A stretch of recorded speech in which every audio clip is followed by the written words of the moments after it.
Today, we're talking about a topic that is near and dear to my heart. How can we break generational patterns of trauma? Most importantly, ancestral trauma. How can we use this connection to not only move ourselves forward in life, but help to heal the vibration of the planet and create a better tomorrow?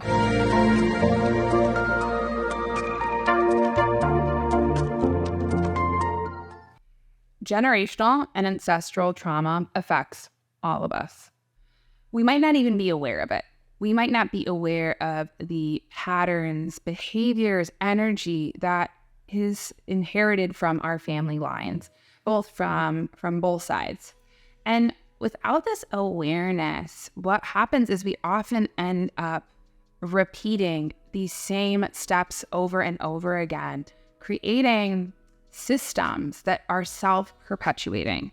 So if you're on the journey to healing and wholeness, it is key to start to look at our generational ancestral patterns and start to bring healing, because it's not just about behaviors. You know, I'm a big fan of science. I'm a big fan of psychology. I love all of these different things. But sometimes in Western medicine, they can often treat the symptom instead of the cause. So when we're looking at healing and doing ancestral healing, what we're doing is fixing and healing the root energy. It's sort of like until you get to the root of something, it's like if you pick a dandelion, right? The weed will grow right back up, and often leaving us feeling frustrated, overwhelmed, feeling like we're trying to do more and more, get us into our intellect, disconnect. So in order to change this, we have to change our perspective. Now, before I go any further, hi, I'm Sonia. I'm a fourth generation intuitive, and I teach you how to plug back into your innate divine self, your intuition. If you're new here, welcome. I'm so happy to have you here. Don't forget to hit subscribe and that little bell notification, because I release videos every single week. Also, I'm so excited because this July, in a few weeks here, I am going to be doing a live workshop all about using intuition and your spirit to help heal your life. So if this is work that's really interesting to you, because your intuition and your spirit is not only a healer, but an agent for change, then definitely come join me. I would absolutely love to see you there. Check out the description box below for that, a bunch of different freebies. So let's get back to it. So when we think about generational trauma, as I said, it's the past affecting the present. And this can get inherited through generations and generations and generations and generations. And it informs not only about different patterns, like, oh, I had a parent who got really angry and I don't want to do that anymore. But more so, where it affects these energy centers is that first it affects our sense of connection to our tribe, to our community, energetically not feeling safe or secure or connected, can also really deeply affect as well how we bond with people, how we feel safe with people, and even more so, how we personally identify and are in the world. So this is why this healing is key to help move the story forward, not just from one angle, but from the bottom up. And now it's like building a house. You have to have a solid foundation to build upon. So let's get into it. So first, let's talk about the chakra centers. So your chakras are energy centers in your body, and they form one after another. The very first chakra to develop is your first chakra, your root chakra. And your root chakra actually starts to develop in utero and this is where we're starting to gather information about the world around us before our conscious mind even comes online. Interestingly enough, it reminds me of a TED Talk that I watched a while ago that shared about how we learn about our culture, language, all of it before we even actually make an appearance on planet Earth. They did a scientific study where they took a bunch of pregnant mothers and had them listen to the same soap opera every single day. When the baby was born, they put on that soap opera, gave them a pacifier, and measured something called the suckle response, which was how they were either soothed or agitated by something. And when they put on those soap operas, boom, immediately the baby was familiar with it before it had even come into planet Earth. So in that same idea, of course, energetically, we are informed in the same way around these core beliefs, feelings, patterns, healing.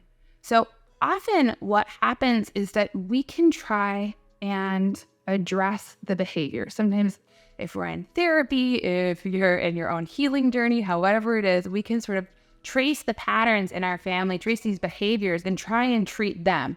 But like I said, you got to get to the root in order to create a new change. So when I'm talking about first chakra to develop in utero, like I said, your root chakra. This corresponds to your sense of safety. This corresponds to your sense of grounding. This corresponds also, as I said, to your group or tribe. So if you had an ancestor who suffered, my grandmother was in the Holocaust. She got ripped apart from her family when she was 12 years old, was hard of hearing, and used her intuition as a way to survive. But that was a absolute core wound of a inherited family ancestral trauma. That was something that in my family, we've worked on to heal, clearing those energetic patterns as a way to not unconsciously adopt something because it's either been modeled to us, mirrored to us, or energetically given to us. As we're talking as well, so we have our very first chakra, that root chakra, that then informs all of the other chakras. Think of it as, like if you build a house, you have to have a sound foundation in order to build the first floor, the second floor, or a skyscraper. Because if the foundation isn't sound, that will also tilt everything. Our second chakra to develop is our sacral chakra. Now, this often can respond to our sex, to our sexuality, to our sensuality, but more so, it also responds to our place of feeling bonded. And as human beings, we need to feel bonded. This is how we connect with others. This is how we feel safe with others. So if we have ancestral patterns where that place of bonding, because first maybe their root chakra was disconnected, that then informed the second chakra of how to bond with others, this becomes modeled to us in our family systems and even energetically. Now, as I said, so if we're having our foundation isn't that solid, it's hard for us to form second chakra, then it brings us into our third chakra. Our third chakra is all about personal expression, how you are as an autonomous being in the world.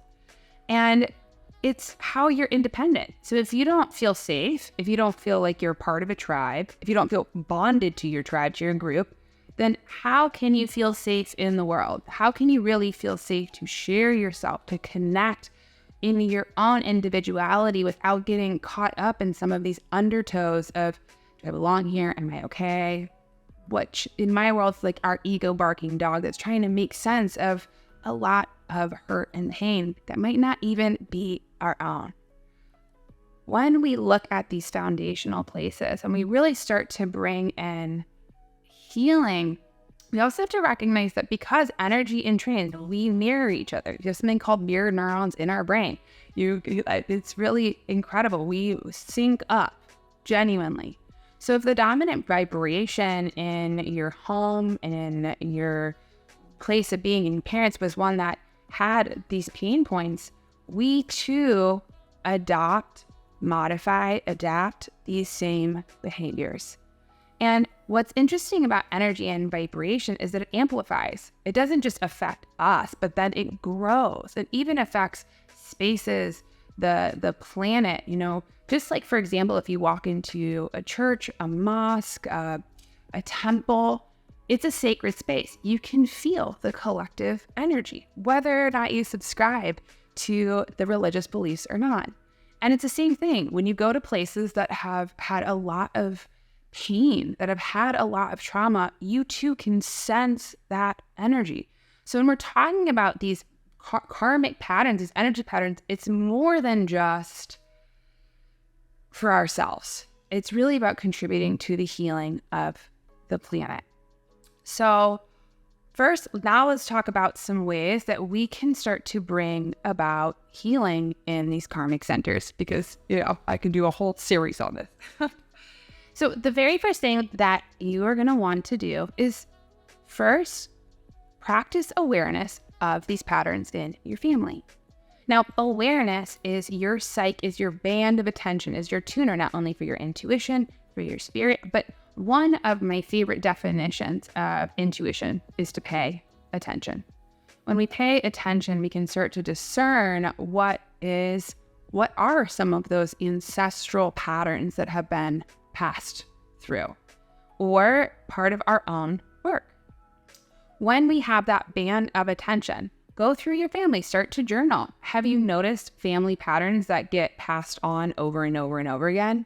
For example, I had a client who's had a very withholding mom. Just energetically, it was very hard for her to be loving and critical. And she noticed this behavior and pattern within herself and was like, I want to open my heart. I want to do all of these different things, but couldn't get to the root cause. And until she started to look and say, wait a minute, if I now bring my band of attention to this isn't just about me or my mom. I can see that was like my grandma and then her grandma and her, so on and so forth. And you can see how it gets passed down through our family lines. And, whether or not you are you were born into your family or you were adopted or have a different configuration of your family, we still as energetic beings, can use this same band of awareness to notice in whatever family system constellation that you grew up in, what are the things that you adopted? What are the things that you rejected? And what no longer works? When we can bring awareness is when we can create change, is when we can heal and we can give ourselves even more grace, understanding, and compassion. Second tool, as always, in doing this work, you have to approach it so gently. And this is where we can really call in our spirit, our guides, our higher self to hold space for our human parts. Often what I have found with doing clients, talking sometimes to family members who have a lot of their own healing to do, who don't necessarily have the capability, find that they get into unsatisfying conversations or end up just revisiting trauma over and over and over again. That doesn't allow healing or a place to move forward. So when we can call in our spirit, hand on your heart, hand on your belly, even just start to bring in your guides, just simply with the intention and the simple prayer of help me, it can give us support that's larger than what we can handle here. And connected to that space, that's when we can start to give ourselves grace and love and compassion. So hand on your heart, hand on your belly, and having these, take little sips, do a little bit at a time. You do not need to mainline it. And I beat it because often we can get really enthusiastic in wanting to create healing, but healing also requires gentleness. So ask all the questions, if you can't use your intuition, ask yourself, is this something that has been inherited? Is this a karmic family pattern from my mom's side, from my dad's side? Where does this come from? And notice. Second, journal. A journaling practice is a fantastic practice. Our hands are connected to our heart space. When we start to write, we start to slow everything down and get out of the chatter of our minds and start to connect head and body, which also is a place where we can start to get guidance. So journaling practice, especially a handwritten one, can help us process information in a more digestible way because we live in a world where we mainline so much and get overwhelmed. Third, what we really also need to practice is our re-regulating practices. These are what we call somatic practices of being back into our bodies. When we suffer from trauma, we often get sucked into the past and we are not present. So using breath work, using yoga, using mindful walking, using movement as a way to not get stuck in the story, but to really help to integrate this energy so that we can not take on overburden or burn ourselves out. I find this very key because we can get very heady into the story of what is so different somatic. What connects you to your body? What moves your energy? Is it gardening, being in nature? Make that a priority, especially while you are doing this work. And last, what we can do as we're practicing this awareness, because like I said, your awareness is your number one superpower. It's where we can dissolve. It's where we can say, oh, wow, I am back in an old pattern and I'm going to choose to do something different. I'm going to take a breath before starting to yell. I am going to be aware of how, what my parents' relationships were with being in their bodies, drugs, alcohol, relationships, open-heartedness, all of it. That band of awareness gives us choice, and that is our power. And last and most importantly, we can use and invoke our spirit guides and our angels to be in ceremony to help clear these energetic cords. So I would encourage you in this ceremony, especially once you start to really notice these patterns, name them, see them for what they are, get some incense, create a sacred space. Maybe you have a sacred space in your home. Like I have a lot of altars in my home, a place to meditate. And whether or not you're good at visualizing, it does not matter. All we have to really work with is intention. So first start with a prayer. And a prayer is an intention and an invocation of where we can ask our higher selves, our guides and angels for help. And it could even be as simple as help me. And then in your mind's eye, in your sacred space, start to go through these energetic lines through both your mother and your father's side and start to clear that karma. Call in all of your ancestors. Call in everybody who has passed before you, who's not only given you sometimes our trauma, but also a lot of gifts as well. When people are no longer on the physical plane, they are here as your angels. They are here as your guides. They are here to be of service, to help you thrive and grow. So in invoking them, we can start to build a new relationship, create new energy patterns, and anything that's karmically not yours, we can also write down, throw into a fire, and burn into as a ceremony of releasing. Then we can use some sage to help clear the energy of our room, of our space, as a way of opening up the energetic portal and closing it back down. And know that this work takes time. It's a continued practice. What I've known in my own healing journey is that as my awareness grows and as I learn, there's always more to keep learning, to keep doing. So not have it be a place of perfectionism of where you need to arrive, but about a place where you can have more grace, more forgiveness, more availability, more spirit in our lives. So this is a kind of a long video for sure. It's a big topic. I hope you enjoyed it. If you've liked this topic, let me know. I can definitely do more and definitely come to my class on intuition and really using it to heal. I would love to see you there. I'm sending you all my love. I'll see you next week. Bye.